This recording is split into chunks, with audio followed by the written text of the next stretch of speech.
सामाजिक सञ्जालमा film बहिष्कारको trend चलेपछि सङ्कटमा परेका नायक हुन् पल शाह। उनको करियरमा केही वर्ष अगाडि ठूलै धक्का लाग्यो, तर अहिले पल रिभाइभ भएका छन्। सामाजिक सञ्जालमा बहिष्कारको ट्रेन्ड चलेपछि पल 2 फिल्मबाट निकालिए।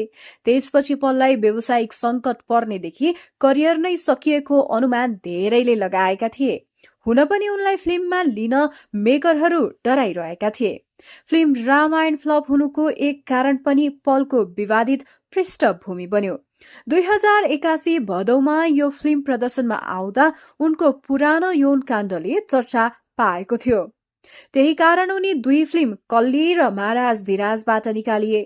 पलको करियरलाई सङ्कटमा पार्न यी 2 घटना नै काफी थिए। यसरी फिल्मबाट निकालिएको नायकलाई लिन अन्य मेकरहरूले के जोखिम लिन्थे?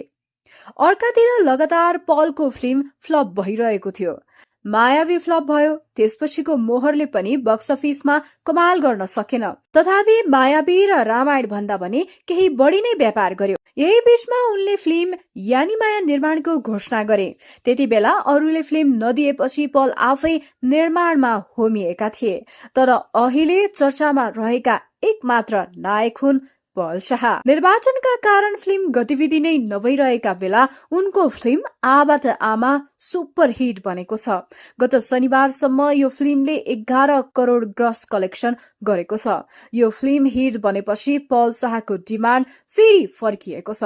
आबाट आमाको सिक्वलमा पनि उनैले नै निरन्तरता पाएका छन्।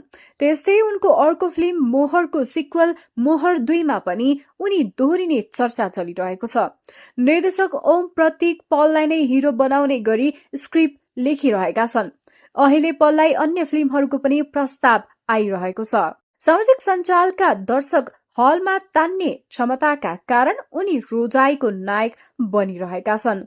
उनका केही प्रोजेक्टहरू सार्वजनिक हुने तयारीमा पनि रहेका छन्। आबाट आमाको सफलताले फेरि पलको डिमान्ड बढाएको छ। अबको व्यस्त नायकमा उनी गणना हुने सम्भावना भने उच्च देखिएको छ। के तपाईहरूले चलचित्र आबाट आमा हेरिसक्नुभयो? यदि हेर्नु भएको छैन भने तपाईहरूको नजिकैको हलमा गएर चलचित्र आबाट आमा अवश्य पनि हेर्नुहोला।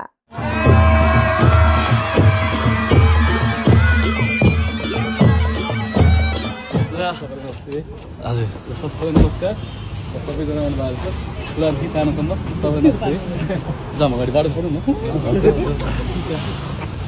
के गरे? ओके